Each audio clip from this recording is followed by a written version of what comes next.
welcome to another booktube video from me, Lauren, from Lauren and the Books. And today, it's a bookshelf tour, the penultimate part in the bookshelf tour. So I've gradually worked my whole way through showing you all of these books over the past, I would say, few years, doing them in colour order.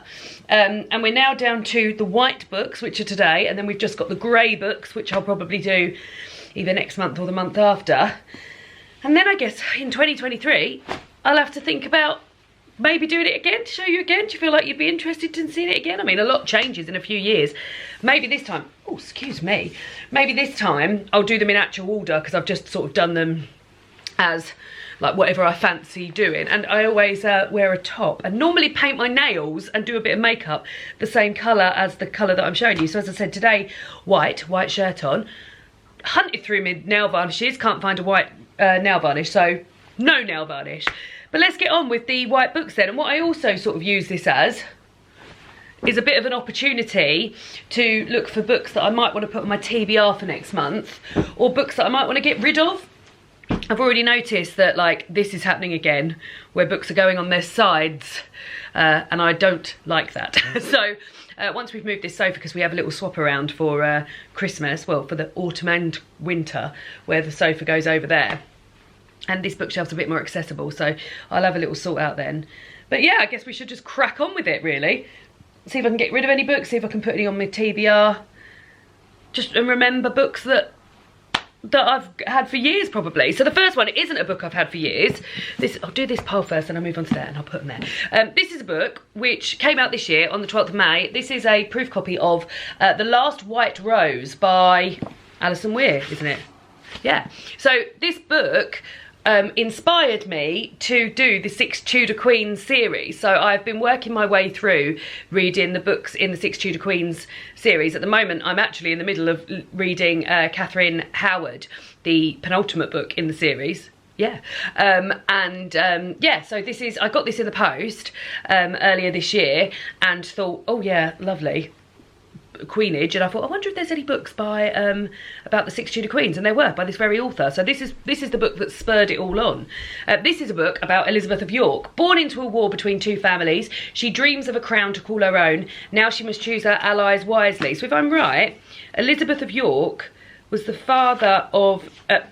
mother of Henry VIII, I think. Oh, so this is a Tudor Rose trilogy. Oh, maybe this might be the thing that I do next. So this was about Elizabeth of York, eldest daughter of the royal house of York. Elizabeth dreams of a crown to call her own, but when her beloved father, King Edward, dies suddenly, her destiny is rewritten. Her uncle seizes power and vows to make Elizabeth his queen, but another claimant seeks the throne, the upstart son of the rival royal house of Lancaster. Marriage to this Henry Tudor would unite the White Rose of York and the Red of Lancaster and change everything. A great new age awaits. So yeah, maybe I will do that next year, because the second one I guess will be out. The only thing is that the whole trilogy won't be out, but yeah, there we go. Maybe I will do that next year. Maybe that'll be my next plan. Then I've got The End We Start From by Megan Hunter. Wow, this has been I don't even know where this has come from. As floodwaters close over London, a woman gives birth to her first child. Days later, they are forced to leave home in search of safety. They head north through a Britain that is changed beyond recognition. A familiar place made dangerous, its people become refugees. Yet against all the odds, the baby thrives. He learns to smile, to laugh, to crawl. And as their story unfolds and the country falls apart around them, this mother's world promises new life and fresh hope. That sounds bloody brilliant. Oh, it looks like it's written quite sort of sparsely as well. The writing style looks different. I definitely want to read that. However, when I said about pulling books out of this for my TBR for next month is October, and I normally sort of tend to read sort of like spooky things, not always, but like I'm looking for in here if there's books about witches or sort of yeah, spookier stuff, ghosts maybe, and I'll just see if there's anything in there that I can pull out, but that one for another month maybe. Then I've got Roddy Doyle's Smile. I bought this second hand. I've read like literally a few Roddy Doyle ones, and normally the smaller ones, so I've read 2 pints and 2 more pints, and I've also read Rove of Saves Christmas, but yeah, I keep meaning to read The Commitments and The Snapper and The Van, like the sort of like maybe the famouser of the ones, but this is Smile. Just moved into a new apartment alone for the first time in years. Victor Ford goes every evening to Donnelly's pub for a pint, a slow one. One evening his drink is interrupted. A man in shorts and a pink shirt brings over his pint and sits down. He seems to know Victor's name and to remember him from school. Says his name is Fitzpatrick. Victor dislikes him on sight, dislikes too the memories that Fitzpatrick stirs up of 5 years being taught by the Christian brothers. So I've just realised I can't read out the bloody blurb for all of these. I've got about 50 books here, so I will hang on to that. I'm going to read that for the Irish Readathon next year. Salt Slow by Julia Armfield. This I was very excited when I received from the publisher. This is short stories, haunting debut collection of stories. Let's see if there's anything in here that might be considered spooky so I can put it on my TBR for next month. Let's have a look. Teenagers develop ungodly appetites, a city becomes insomniac overnight, and bodies are diligently picked apart to make up better ones. Yeah, that's definitely going on the TBR for next month, so there we go. Then I've got Our Bodies, Their Battlefield, What War Does to Women by Christina Lamb, non-fiction book about what war, like women in war. And this is from the war reporter, Christina Lamb, who is also the co-author of I Am Malala. This is the first major account to address the scale of rape and sexual violence in modern conflict. Bloody hell, that sounds really important, but for another month. Then I've got The World Cup of Everything by Richard Osman. And this I got for Christmas one year, I think. It's very, very good because... Let's do one now, shall we?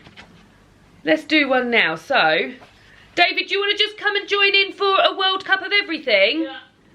So I should explain, World Cup of Everything means that you sort of get a theme. So in this, chocolate or restaurants or sweets or what's this one? British bands, and you work your way through and find out what the best things are from this. So I quite enjoy it. What do you want to do, David? Chocolate, sweets, restaurants? I think we've done them. Yeah, but I'm going to get you to do them again. Okay. And could you get me a pen, please, from the table? We do chocolate. Well, we need to do something we haven't done before, don't we? No, but it'll take too long, so I'm just going to read out what we've got already and ask you. Oh, okay. Right. You actually haven't done chocolate. It was Emily and Jenny that did chocolate. All Ready? Right. Okay, so out of Twix and Dairy Milk, what would you go for? Dairy Milk. Okay. Out of Smarties and Crunchy, what would you go for? Smarties. But if it was a crunchy ice cream, then that would win. Okay. Out of Kit Kat, Chunky and Milky Way, what would you go for? Probably Milky Way. Really? Like a little bit of white chocolate. No, that's Milky Bar. Yeah, that's Milky Bar. I know Milky Way is also delicious. Yeah. Like out of Snickers and Kit Kat Four Finger, what would you go for? Probably a Kit Kat Four Finger. Oh, wow, okay. Out of a Whisper and a Double Decker, what would you go for? Whisper. Yeah, Whisper's the best. Flake or Maltesers? Oh, Maltesers. Okay. Turkish Delight? Or Twirl? Twirl. Aero or Boost? Boost. Cool, so we're into round 2, guys, round 2. Dairy Milk or Smarties? Dairy Milk. Milky Way or Kit Kat Four Finger? Oh, God, they're both shit compared. I mean, both of them aren't going to beat Dairy Milk, so we'll just say Four Finger. Oh. Okay. Whisper or Maltesers? Whisper. Yeah, absolutely. Twirl or Boost? Oh. Probably a 12. That was tough. Okay, so the semi-final, guys. Dairy Milk or Kit Kat Four Finger? Dairy Milk. Whisper or Twirl? I mean, probably a Whisper. Okay, so the final is Dairy Milk or Whisper? Oh, aren't they different? Whisper. Whisper. And do you know what? When I did this before, Whisper won. Whisper one for me. Cream Egg one for Emily and Jenny. Cream Egg. I don't know how they got Cream Egg though, because it wasn't in it. I think you have to do like a... Oh, so this is the group stages. Oh, okay. We missed out the group stages. Let's see if it would have changed. What's different on there or not? Minstrels or Twix? Oh, I would have gone for a Twix. Yeah, that was already on there. Dairy Milk or Bounty? Dairy Milk. Smarties or Fruit and Nut? Smarties. Yeah, so far everything's up there. Crunchy or Lion? Probably a Crunchy. Yeah. Freddo or Kit Kat Chunky? Kit Kat Chunky. Toffee Crisp or Milky Way? Milky Way. Yeah, everything that you Stab Star Bear. What's the Star Bar? Is that the one with fruit in it? No, it's like a Snickers. It's Star Bar versus Snickers. It's like a sort of blitzed up. There's no visible peanut in there. It's more. Oh, I probably would have gone Star Bar then. Well, you've never had one though. Kit Kat Four Finger. Who's choosing? Kit Kat Four Finger or M&M's? Oh, M&M's. I know you. Oh, M&M's might have done quite well. Whisper or Toblerone? Oh, Toblerone. Oh, well, you've just let Whisper win out of everything. So maybe something. Cream egg or double decker? Cream egg. Oh, I hate cream eggs. Flake or Mars? Mars. Yorkie or Maltesers? Probably Maltesers. Yorkie's bit. Turkish Delight or Rolos? Oh, Rolos. Twirl or Caramel? Caramel. So it would have been a lot different. Galaxy or Aero? Oh, probably Aero. Boost or Kinder Surprise? Oh, probably Boost. Right, okay, well there we go. That's that book. So not really a true representation. You can go now. Bye. Bye. Yeah, so that was that book. So if you're looking for that sort of level of fun, that's the sort of, I love that sort of level of fun. So there we go. That was very good. Then I've got What She Ate by Laura Sapiro. 6 Remarkable Women and the Food That Tells Their Story. Non-fiction book about 6 remarkable women. Should we find out who the 6 remarkable women are and what they eat on their day-to-day? Dorothy Wordsworth, Rosa Lewis, Eleanor Roosevelt, Eva Braun, Barbara Pym, Helen Gurley Brown. Interesting. Oh, then I've got the Untold Lives of the Women Killed by Jack the Ripper by Hallie Rubenhold. I've listened to the audiobook of this, which I thought was absolutely fantastic, but never read the book. So this was at my local community library, and I picked it up because I thought I will want to read that at some point. So yeah, but the audiobook was absolutely fantastic. Lady Sidekick, 50 Tired Tropes for Women by Annika Harry and illustrated by Laura Dockrell. This looks very cute. This is a sort of like coffee table book, but very cute. Then I've got, The Breaking Point. I'm going to have a look at this because this is by Daphne du Maurier and it's short stories, and quite often Daphne du Maurier's short stories are a bit creepy. So although I have already got a short story collection on the TBR for next month, let's have a look. In this collection of suspenseful tales in which fantasies, murderous dreams and half-forgotten worlds are exposed, Daphne du Maurier explores the boundaries of reality and imagination. Her characters are caught at those moments when the delicate link between reason and emotion has been stretched to the breaking point. Often chilling, sometimes poignant, these stories display the full range of Daphne du Maurier's considerable talent. Yeah, that sounds good, but it doesn't sound as though it's the sort of thing that I want for next month. Then I've got In Control, Dangerous Relationships and How They End in Murder by Jane Monckton Smith. So this is non-fiction, and Jane Monckton is a world-renowned criminology expert, and she does some groundbreaking work in revolutionising the understanding of coercive control and domestic homicide among those who respond to it. So yeah, and this is it says here that domestic homicide is a pandemic so pervasive that the story and figures cause weary resignation rather than alarm. That also sounds super interesting. Oh, here we go, found a book for next month. This is The Bewitching by Jill Dawson. This came out earlier this year in July.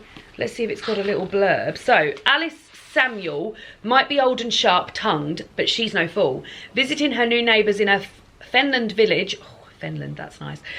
She suspects Squire Throckmorton's household is not as God-fearing as it seems and finds the children troubled. Yet when one of the daughters accuses her of witchcraft, Alice has no inkling of how quickly matters will escalate and fails to grasp the danger she's in. As evidence mounts against Alice, soon the entire village is swept up in the frenzied persecution of their own community.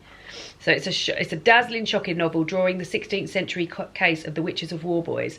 This also sounds similar to the Manningtree Witches, which I read last year. We actually read that for Patreon Book Club last year, and we didn't love it that much. But it's got witches in it. This is a lovely proof, by the way. Look at that, all that shiny gold. So that will go, oh, that's weird. Both books I've picked have got shiny gold on. But they'll go on the old TBR for next month. Then I've got The Heavens by Sandra Newman.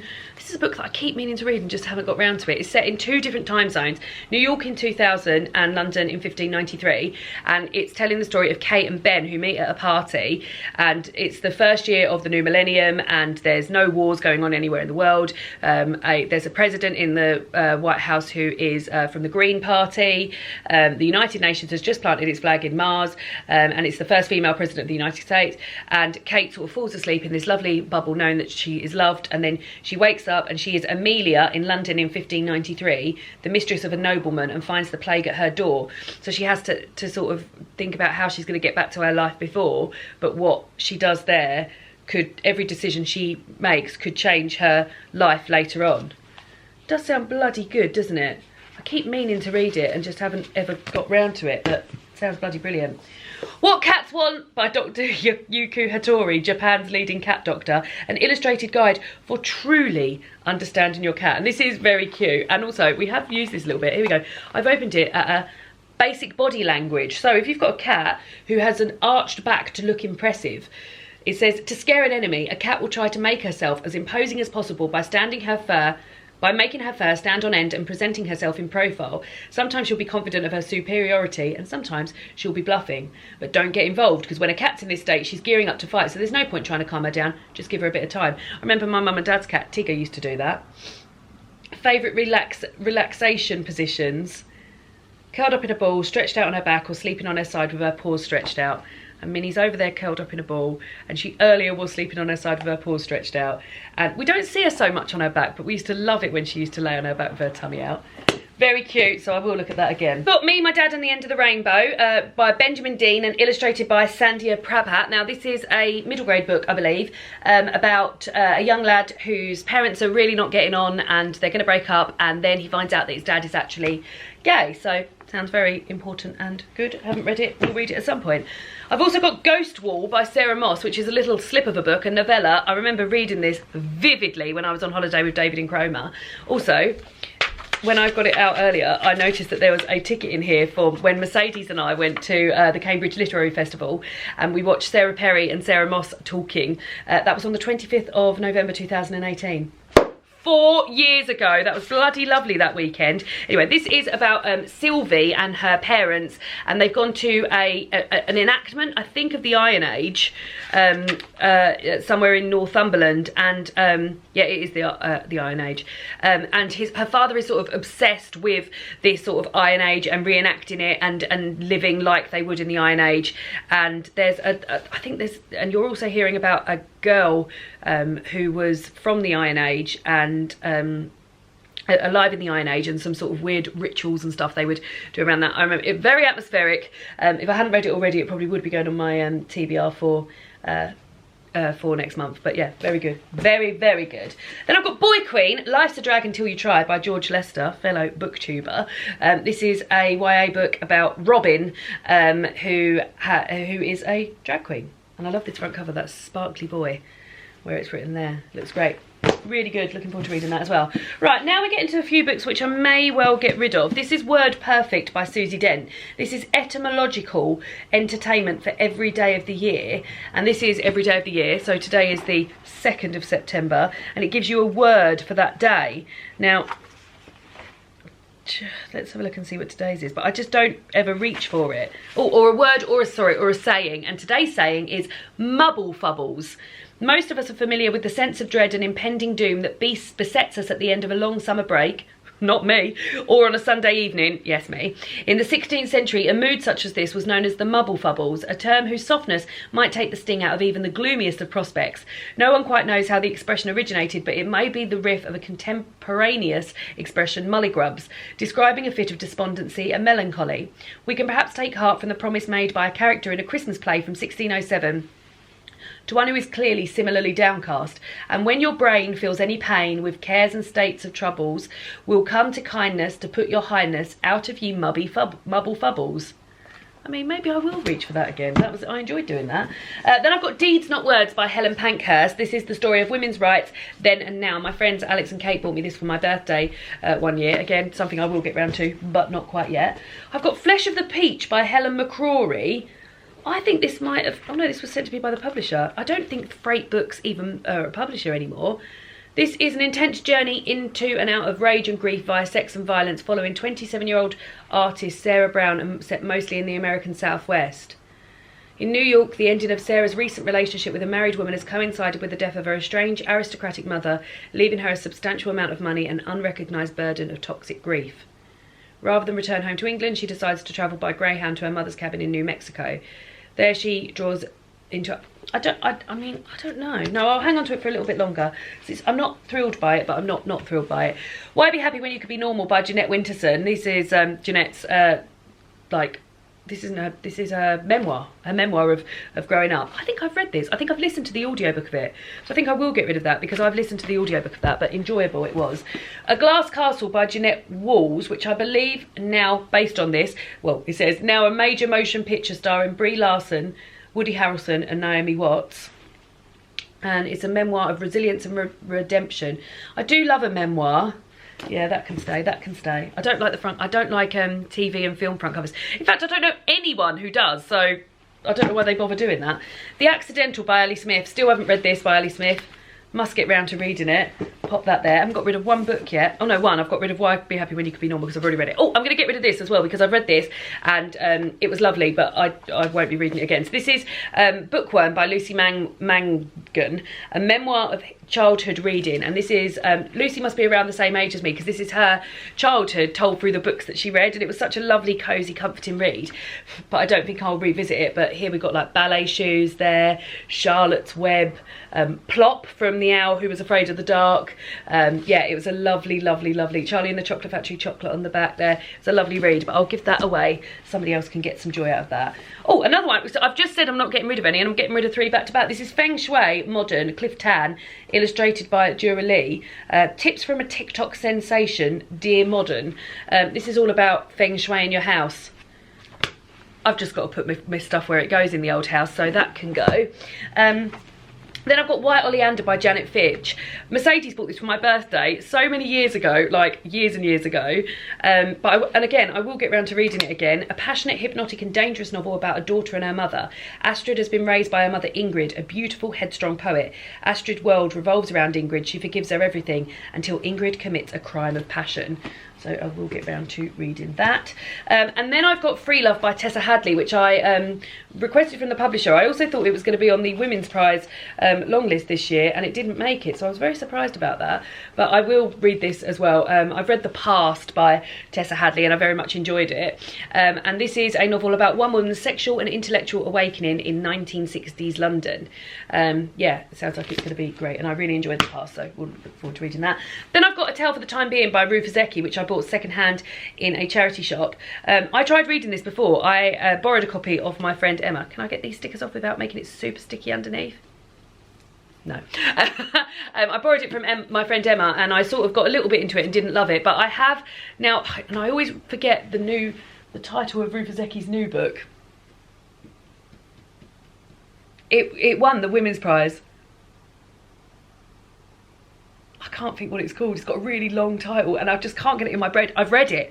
But yeah, after I enjoyed that, I also got My Year of Meat sent to me by Ruth Ozeki, and I thought I'll give this another go, so I will give that another go.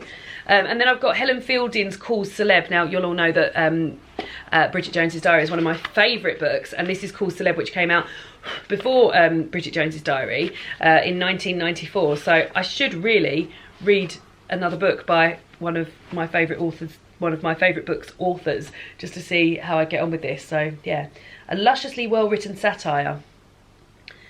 So this sounds a bit, well, it sounds like it draws, I can see why she is also the author of Bridget Jones, because there's aspects of this which I can see are sort of like drawn from here. So this is about a Rosie Richardson, who chucks in her sort of life in London, which she's disillusioned by, and spends 4 years running a refugee camp in Africa. Then famine strikes in a nearby province and an influx of starving refugees threaten to overwhelm the camp.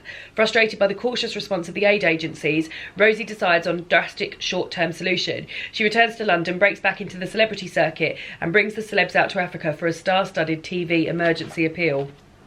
So yeah, that's her first ever novel, so I will get around to reading that. I was thinking at some point doing a 90s sort of like reading month where I read books set in the 90s or written in the 90s. That would be a perfect one to read. Oh, then I've got this, which I am very excited about. I might do that next month, even though this is so lovely and heavy as well. Even though it's not ghosty, but I think this feels like a perfect sort of like autumnal reading. This is The House Opposite by Barbara Noble. Somebody bought this from me from my, it was Ange who bought it from me from my wish list, which was lovely. I think this is like the publishing house. I think it's like a self-published thing because it just feels very unusual. It's quite heavy. The pages are really white. And this is about Elizabeth Simpson. She's a secretary and she's having an affair with her married boss. Her father is an air raid warden and her mother takes her courage from concealed bottles of rum. And then, yeah, this is set in the drama of life during the Blitz. But yeah, something about life, like Blitz books, makes me think of autumn. I don't know why. Do I put it on I'm going to put it on the TBR for next month. I am. Oh, this one I'm definitely going to read in November because I'll be reading my last book in the 6 Tudor Queens series in November, and that's Black Tudors. It says The Untold Story by Miranda Kaufman, and this is a non-fiction book about Black Tudors, so the Tudor time, which is the time of the period of time when I'm reading the books about at the moment. The 6 Tudor Queens book. Is definitely sort of portrayed on TV and in when I definitely learnt it at school as being a sort of very white time, but there were Black Tudors. And this is a book all about them, so I thought that would be really fun to read alongside reading the last book in the 6 Tudor Queen series. So that's going to go on the old TBR for November. Then I've got The Remains of the Day by Kazuo Ishiguro. Keep meaning to read this. Again, I was literally watching a video this morning when Mercedes was talking about how good this book is, and I will read that at some point as well. Then another book that I must read is A God in Ruins by Kate Atkinson. This is a book that every time I see it, I feel, I can't believe I haven't read this, because this is the sequel to Life After Life by Kate Atkinson, which again is one of my favourite books, which I loved. And this follows the brother of Ursula, Teddy. And yeah, I keep meaning to read it. And every time I pick it up, I think, oh, maybe I should just revisit Life After Life again and then go back to this. And I've done that, I would say, probably about 5 times. This was published, I remember buying it, 2015, so a long time ago. I remember buying it and like featuring it in one of my first book hauls and saying how excited I was by it, and I haven't read it. Just doesn't make any sense, does it, all these books? Oh, Tiny Little Guy by Barbara Kingsolver, Homeland. Little tiny Faber book. These is a collection called Faber Stories, and this is a little tiny book about Gloria's great-grandmother Greenleaf left her home in Hiwassee Valley of Tennessee. It was with a man on a stolen horse. I'm going to get rid of that. I don't think I'm ever going to get around to reading that. Then I've got Trainwreck by Sadie Doyle, which I bought when Jean and Lauren were running their Feminist Orchestra book club. And I've always hung on to it. I didn't read it the time when I was supposed to read it for the book club, but I've always hung on to it because I thought it sounds amazing. It's it's a non-fiction account about the women we love to hate, mock and fear, and why. And yeah, so it's sort of quite relevant, although I don't know how relevant now because it's probably quite a bit old, but let's have a look. When was it published? 2017. So it's talking about Whitney Houston, Britney Spears, Amy Winehouse, but then also draws on more historical women like Mary Wollstonecraft and Charlotte Bronte, Sylvia Plath, and even Hillary Clinton. And it dissects a centuries-old phenomenon and asks what it means now when we have unprecedented access to celebrities and civilians alike, and when women are pushed harder than ever of the boundaries of what it means to behave. So I will read that as well. Oh, then I've got this, which I've actually read, so I think I will get rid of this, but I really enjoyed it and would definitely recommend. It's quite hard to show because it's so pale and lovely and gold. This is Constellations by Sinead Gleeson, Reflections from Life. This is a collection of essays from, oh God, the end papers are gorgeous, from Sinead, talking about her life and her body, told through sort of like hospital visits, sickness, being a mother, and what it is and what's it like to own a female body whilst living in Ireland. I read it for the Irish Readathon a few years ago and I really enjoyed it, so I'll be getting rid of that because I won't be reading it again, but fabulous. Then I've got Spring, an anthology for the changing seasons. This is edited by Melissa Harrison, and I will read this, but in spring. Lovely little thing with French flaps. It's all non-fiction stuff about spring. So nice. Oh, collections of stuff actually. Nature writing. I didn't realise, so... Oh, quite older stuff as well. Not stuff written for this collection, more sort of collated for this collection. So yeah, I will read that when spring rolls around. Then I've got Dance Move by Wendy Erskine. This came out, this is a proof, it came out in February this year. And this is, oh, I'm going to read this in the Irish Readathon. I do have ideas of when I'm going to read it because it's by an Irish author. And it's a short story collection from Wendy, who lives in Belfast. Oh, this book, When Hitler Stole Pink Rabbit by Judith Kerr. Another book where I was talking about sort of wartime stuff feeling autumnal for me. We actually had this on the Patreon book club vote for September's book, and the kitchen front one, not this. But yeah, this is a sort of semi-autobiographical account of Judith Kerr's childhood, told through the character of Anna, who has to become an immigrant and move out of the country. Yeah, it's a really, really lovely book, and I got the copy out from, oh god, underneath it, look how gorgeous it is. I got a copy out from the library and loved it, and then HarperCollins got in touch to say they were releasing a 50th anniversary edition, and would I want a copy? And I said, would I? Yes, please. So yeah, I will revisit that for definite. Then I've got A Modern Family by Socrates Adams. This is when Mercedes was running a, do you remember Mothbox that she used to run with independent publishers? I'm sure I got that sent from there, or did I buy it from Blue Moose Publishing? Anyway, it's from an independent publisher called Blue Moose.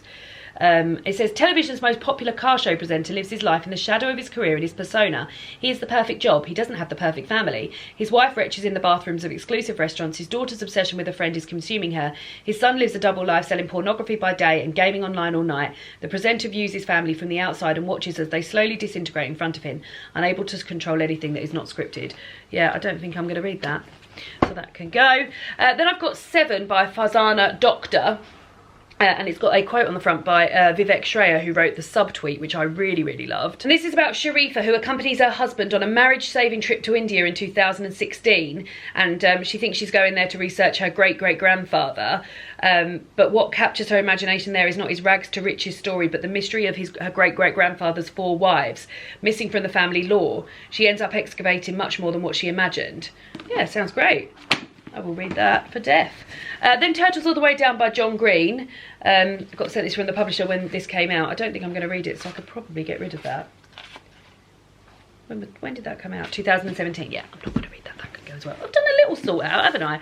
And then Pig, Tales from an Organic Farm by Helen Browning with Tim Finney. Every year I ask David to go into a bookshop and just get me a book for Christmas that he hasn't heard me talk about or hasn't seen me mention. And this was one of the books he got one year. And this is about the life of pigs from a influential organic farmer. In a frosty field on the longest night of the year, 8 piglets snuffle their first breath and jostle close to their mothers to feed. Now, I do think this sounds interesting. However, I know at the end of this, they're going to eat those pigs, aren't they? So, and I don't eat pigs, or any animals actually. So, David, would you mind if I got rid of this book, or would you really like me to read it? What is it, Mum? It's the book you bought me one year. You know when you get me a Christmas book and I ask you you just go into a bookshop and pick one up? Well, you bought this for me, Pig. Yeah, Tales from an Organic Farm, but it's about eating pigs at the end. Well, I think that's very rude of you. Oh, you think it's rude of me to get rid of it? No. Do you mind if I get rid of it? Of course not. I just don't think I'm ever going to read it. No, if you're not, well, if you're not going to, get rid of it. Thank you. So there we go. No offence. No offence taken. Here. No offence is taken. Lovely. So there we go. There are all my white books from my bookshelves. Oh, I've got such an itchy foot. Managed to get rid of a few and got a few for the old TBR for next month. As I said, there's only one more book in this series. It is the grey books, which will be up next month or the month after. Let me know if you've read any of these books. Let me know how you are. Just let me know how you are. And I'll see you all again soon for another book video. Goodbye!